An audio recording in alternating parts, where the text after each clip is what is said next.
Hi, I'm Michelle Mavi for Atrium Staffing, and welcome to Atrium on the Avenue, our new series where we take to the streets and ask people what they really think about their careers. So Dana, what do you do for a living? I run Datanomy Group, a data analytics firm.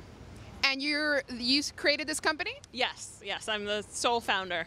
Are you in love with your career? I'm in love with what I do. Yeah, it's all consuming. So Angie, what do you do for work? I work in human resources. And what do you love or not love about your job?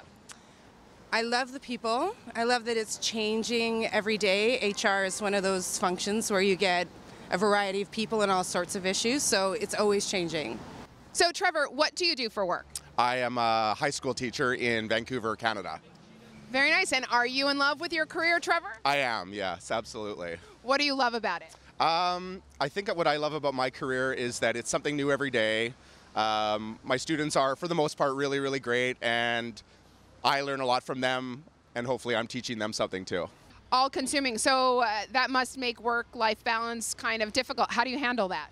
I have an interesting take. I poached my husband a year ago to work for me, so I say it's a beautiful mess. Do you have any secret tips on how to create work-life balance?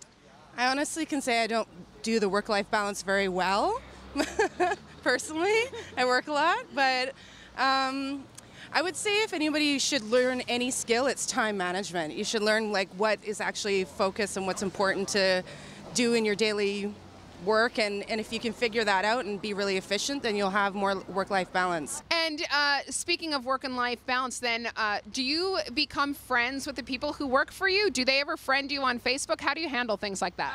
I try to create some sort of boundary. I try to create a social circle of other founders. What do you think the status of social media in the workplace, especially as an educator, should be? I'm sure you get a lot of young people friending you on social media. Sure. What do you think the protocols are? Well, I have my own personal, obviously Facebook and things that I'm not connected with students that way unless they've graduated and moved on, because when we have a relationship in the school, I'm obviously the teacher and they're the student. So an HR question for you, how do you feel about people friending people in the workplace on social media? Do you think that those things should be compartmentalized, or do you think that people should actually really become friends with their coworkers? I think they do become friends with their coworkers, whether or not they should. I mean, on Facebook, it depends on who you're friending. If it's somebody that's within your department, then perhaps it's not that bad. But I would say, your boss or other people in different levels, I don't know if I would friend them on Facebook, because Facebook is a personal thing, and what you do in your personal life may be very different than what you are as a professional person. I think there is that line that you don't want to cross. Obviously, working with kids, that you don't want to have them connected too much in terms of your own personal life. Plus, I don't know what my friends are posting sometimes about me. So, yeah, it's nice to have the professional and the private medias. What if your boss friends you? I would say that you can have that conversation with them if they friend you. And I would talk to them and say, oh, I like to keep that separate.